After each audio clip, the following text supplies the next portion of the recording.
What if next time someone asks you to have a seat, you said no thanks? I'm the CEO and founder of Motion Infusion, and yes, our mission is to get people, organizations, and teams in motion, not only literally as in please don't have a seat, but also getting in motion as in making a change. I first met Laura Putnam out in San Francisco, where we were speaking on the same program at Fitbit Captivate. She has a knack for taking topics that we think we know and refreshing them, so we think about those issues with new eyes. She has been featured on MSNBC, the New York Times, Fox News, ABC News, US News, NPR, and more. Laura is the author of Workplace Wellness That Works, CEO of Motion Infusion, a well-being training and consulting firm that provides creative solutions in the areas of engagement, behavior change, human performance, and building healthier and happier and more innovative organizations. On behalf of Medical Mutual and the North Carolina Medical Society Employee Benefit Plan, it is with great pleasure that I welcome Laura Putnam. Ladies and gentlemen, please give a massive round of applause to your keynote speaker, Laura Putnam. Our mission is to get people in motion, literally as in please don't have a seat, but also figuratively as in helping people to get on the road to making change. We are born to move, but we are told to sit. When we move, we get healthier. But when we move, we also get happier. One of the rude awakenings for me when I entered the workforce was just how much we sit and how much the modern workplace literally drives us to our chairs. What's the first thing that we say when somebody comes into our home or our office? Have a seat. And what's the first thing that we're teaching our children in school? Sit and be still. I loved Laura as a speaker. She was actually very dynamic. She was engaging. I loved the amount of time she made us participate. I thought she was great. Very energetic, worked the stage very well, was good about engaging with the audience and keeping us into the talk as well. Author Laura Putnam is joining us this morning live from San Francisco. She wrote the book on workplace wellness, what works, what doesn't work. The impact on our mental health is the second act of the pandemic. And people are not waiting for their employers to get it right. They're either walking with their feet and leaving, or they're quietly quitting. If we don't have energy, if our employees don't have energy, then we can't do a good job. And that's really kind of the here and now. A lot of times wellness, we think more far out in the future with those scary diseases that we want to prevent. But really it's about having energy and being connected to one another and also just being happy. We know that if employees are happier, then they're going to do a much better job. At the very base level, this is what I call the functioning factor. Do people have what they need to get the job done? Above that, I call this the feelings factor. Do people feel a sense of trust? Do they feel respected at work? Or are there a lot of hurt feelings at work? And then above that is the friendship factor. Do people feel like that they have friends at work? Do they even feel like that they have a best friend at work? According to Gallup, people who have not just a good friend, but a best friend at work are 7 times more likely to be highly engaged in their work. What I think sets Laura apart is her energy. Her energy is infectious. I think she's totally inspirational, and she hits on things that make you pause and think. There's been a lot of discussion about engaging senior leaders.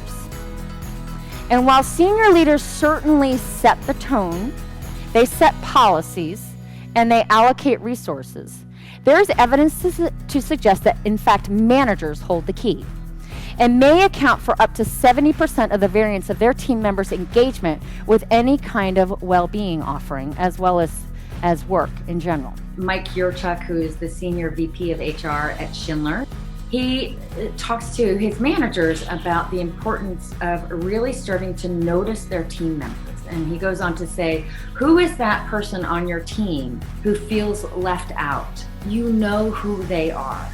Next time you see them, go to them, speak to them, really make that extra effort. Touching base with each of the team members every week asking them simple questions like, what are you working on and how can I help?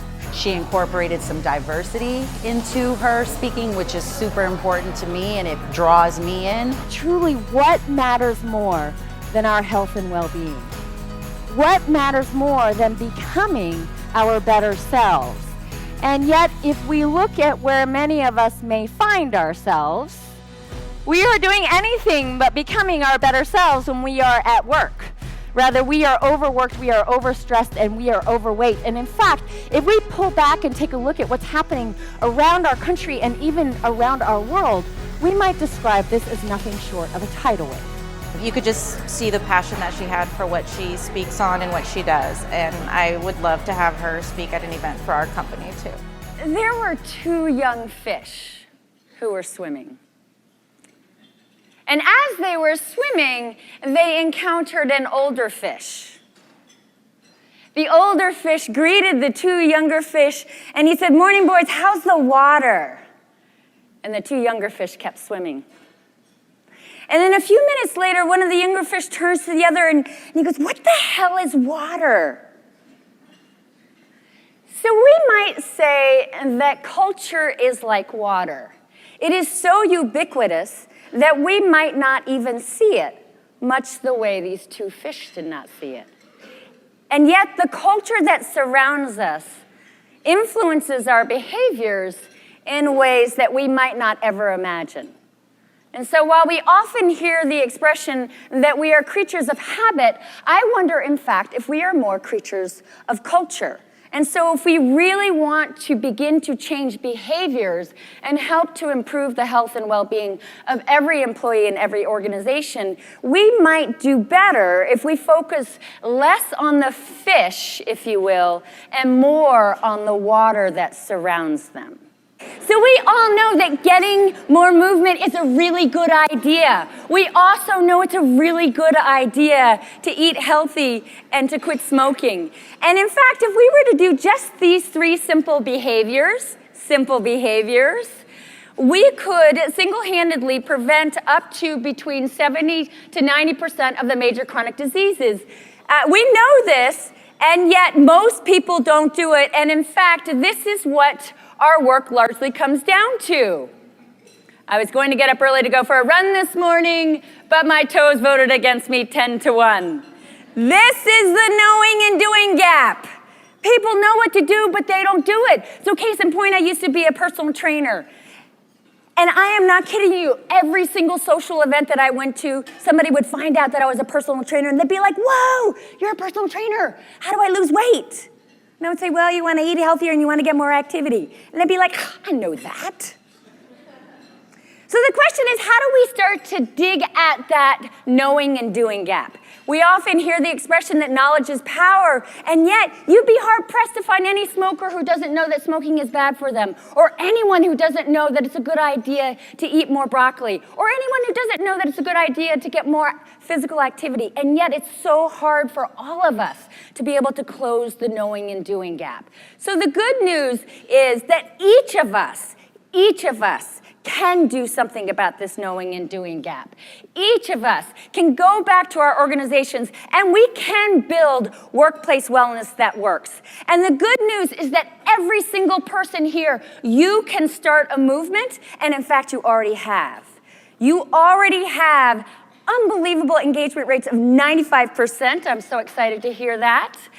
So you all are already on your way. But let's talk about how you can start to address the culture so that you can start to change these behaviors even more. So the first step is to uncover the hidden factors. You want to go back and you want to take a look at your culture. Is your culture one in which people are able to become their better selves? Or is it one in which people are becoming anything but? Are they overworked? Are they exhausted? So let me show you what this looks like. One of the organizations that we worked with before we began working with them, they were nice enough to share their results on a survey that they had conducted. So they asked the question, did you participate in wellness? in our wellness program? So this seems like a reasonable question. And as you can see here, this is not in the state of Rhode Island, because you can see that most people did not participate. Now, question number 2, they asked, if you did not participate, why not? Again, a reasonable question. This is a true story. Here were some of the responses that came back. Coworkers took the fun out of it. This is a workplace of manipulative, conniving units run by a power group of insiders.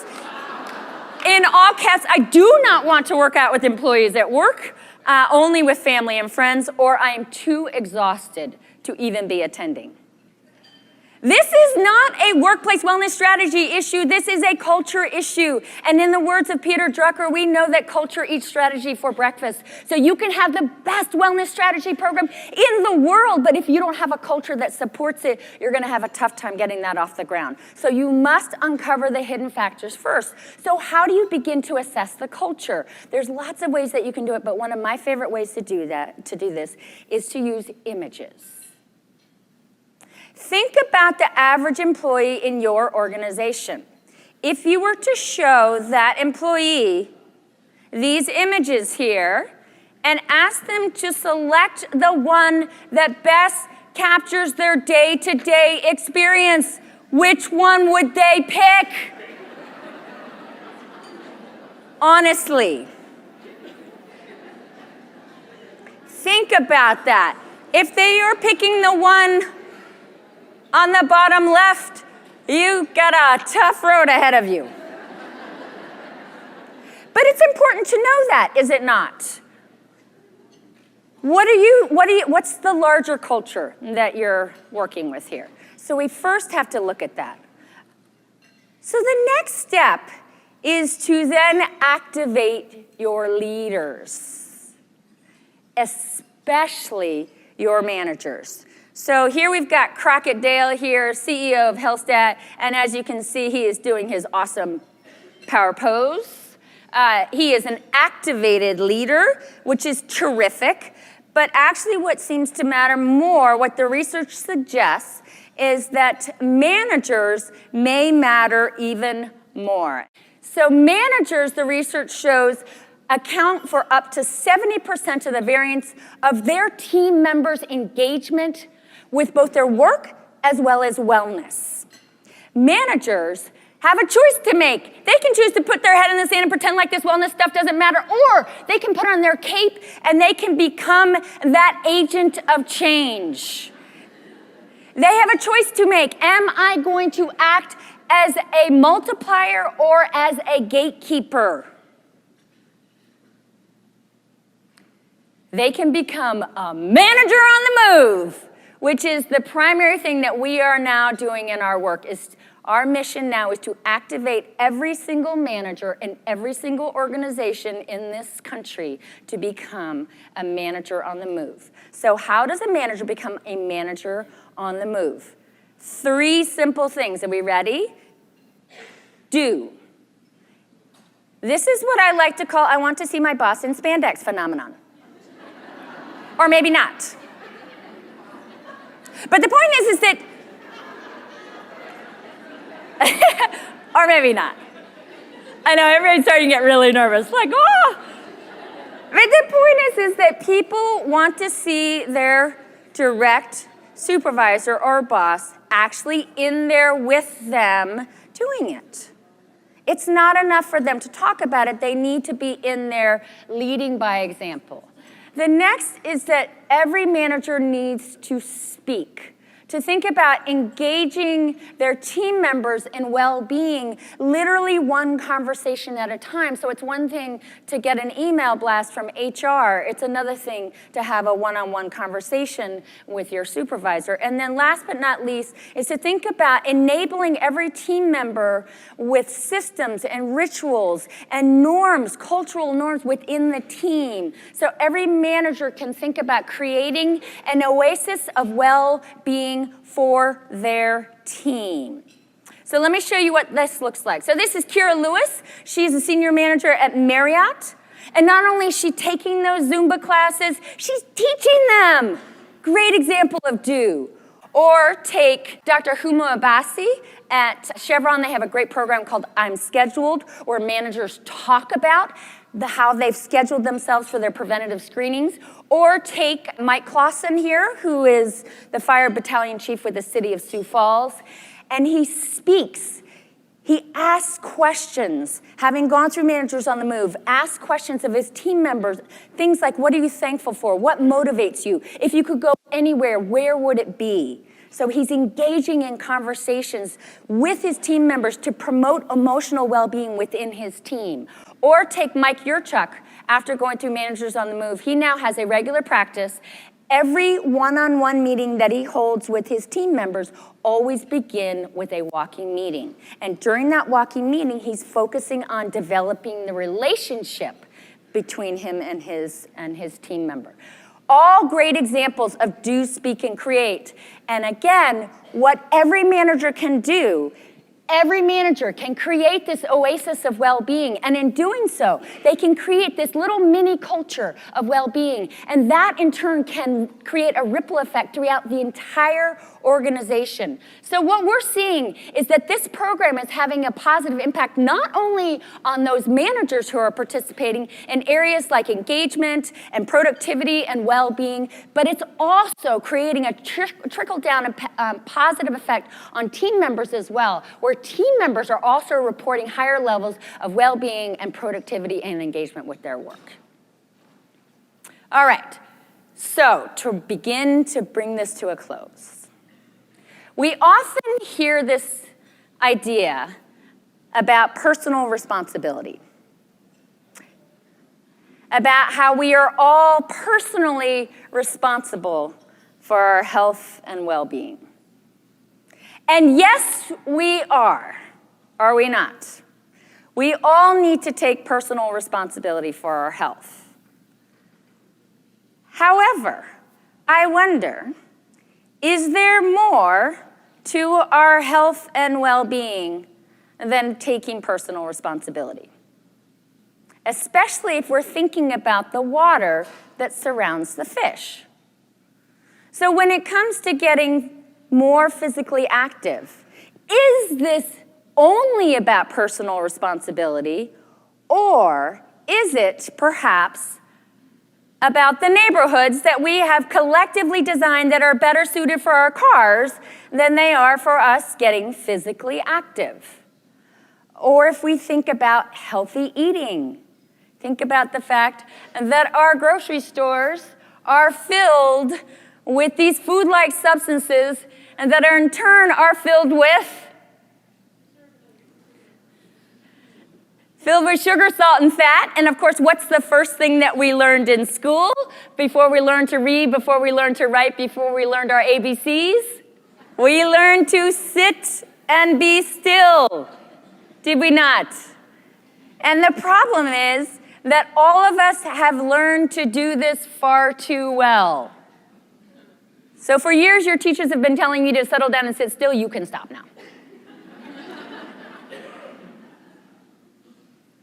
And of course, what's usually the first thing that we say when somebody comes into our home or into our office? Have a seat. And of course, this has become fitness in America.